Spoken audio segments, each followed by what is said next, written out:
हमारे साथ अब खास चर्चा में आचार्य ज्ञानेश त्रिपाठी जी ज्योतिषाचार्य हैं, हमारे साथ जुड़ रहे हैं। बहुत बहुत स्वागत है आचार्य जी।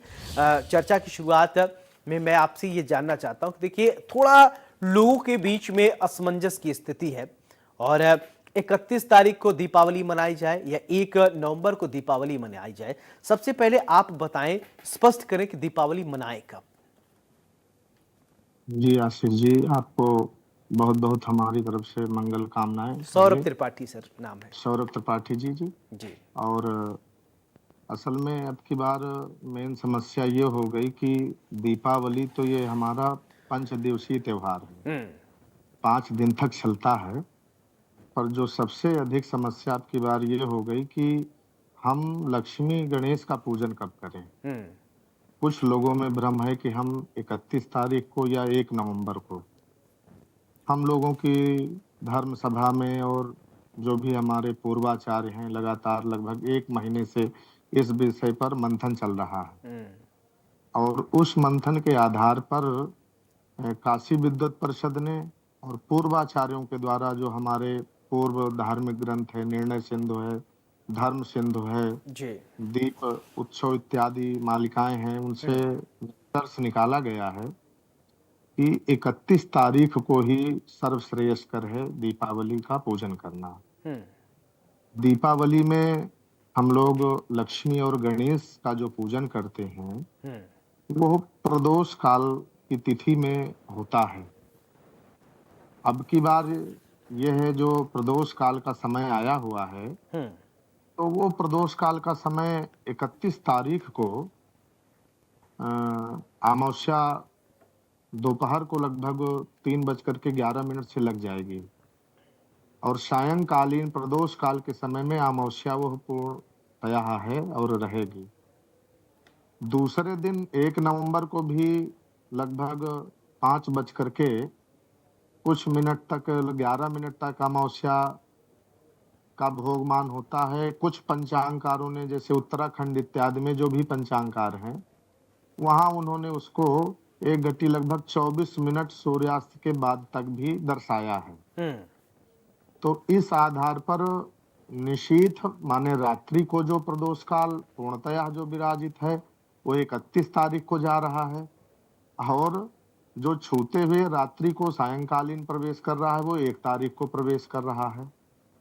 अब ज्योतिष की भाषा में 2 पद्धतियां हैं जो पंचांगकार हमारे पूर्वाचार्य रहे हैं। उन्होंने जो है सौर गणित को भी माना है और दिग्गणित को भी माना है। कभी कभी ऐसा हो जाता है कि कई तिथियों में हम लोग उदया तिथि के अनुसार, जैसे एकादशी इत्यादि रहते हैं, तो उदया तिथि के अनुसार हम लोग जो है उन व्रत त्योहारों को मानते हैं। अब की बार यही जो सौर गणित को मानने वाले और दृश्य गणित को मानने वाले, उनमें यही भ्रम पंचांगकारों में हो गया।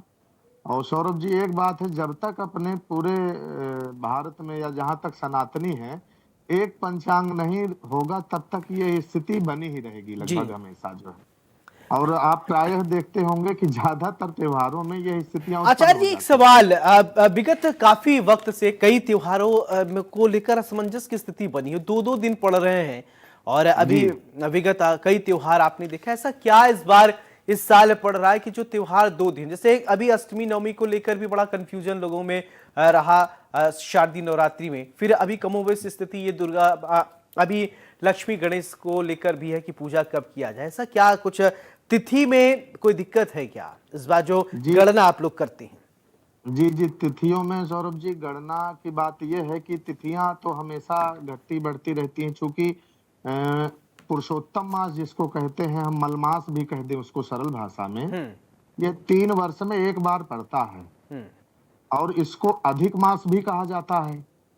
तो यही जो तिथियां गणित पद्धति के अनुसार से घट बढ़ करके थोड़ा थोड़ा वो 1 माह 3 वर्ष में अधिक हो जाता है जो है, तो ये तिथियों का समावेश होता रहता है। मगर इसके बाद भी पंचांगकार चूंकि अपने यहाँ पर भारत में चलिए बहुत सारे ठीक है आचार्य जी, अब आ जाते हैं कि पूजा सौरभ जी, कैसे करें। एक श्लोक हम बता रहे हैं आपको, जो लगभग 100 वर्ष प्राचीन है और पूर्वाचार्यों के द्वारा ये हम लोगों को विदित हुआ है कि उसमें कहा गया है कि ना नंदा दीप मालिकायाम, ना नंदा होलिकोत्सवः, ना नंदा नाग पंचम्याम, ना नंदा सूत्रबंधनम। इसका नंदा का अर्थ है, 3 तिथियों से यह नंदा शब्द लिया गया है। एक प्रतिपदा जिसको कहते हैं नंबर 1, दूसरा षष्ठी कहते हैं नंबर 6, और तीसरा जो कहते हैं वो हम नंबर 11 जिसको एकादशी कहते हैं। जी। ये 3 तिथियां जिससे ज्वाइंट सौरभ जी, आप भी चूंकि आप न्यूज में हैं और हर समय ये समस्या आती रहती है, तो ये आप ध्यान देंगे कि ज्यादातर जो भी ये तिथियां, मतलब प्रतिपदा अगर किसी में छू रही है तो वो अग्राह है, वो तिथि वो त्योहार नहीं माना जाएगा। अगर षष्ठी जैसे नाग पंचमी मनाई जाती है और नाग पंचमी में अगर षष्ठी छू रही है, छठवीं तिथि छू रही है, तो नाग पंचमी, चतुर्थी और पंचमी वाली जो तिथि होगी उसको हम मानेंगे। रक्षाबंधन में अगर प्रतिपदा छू रही है, जैसे पूर्णमासी को रक्षाबंधन होता है, और उसमें अगर प्रतिपदा छू रही है तो हम उसको प्रतिपदा वाली तिथि को ना मान करके चतुर्दशी और पूर्णिमा वाला जो दिन होगा वो मानेंगे। इसी प्रकार से दीपोत्सव में वो जो श्लोक है कि ना नंदा दीप मालिकायाम, वो अगर जो है नंदा तिथि पड़ रही है, प्रतिपदा और अमावस्या अगर दोनों जुड़ रही हैं, तो उस वाली तिथि को ना मान करके जिसमें केवल पूर्ण अमावस्या तिथि रात्रि को जा रही है, उस तिथि को हम दीपावली मनाएंगे। यह लगभग 100 वर्ष प्राचीन पूर्वोक्त ग्रंथों में और पूर्वाचारों के द्वारा यह श्लोक विदित है। बिल्कुल आचार्य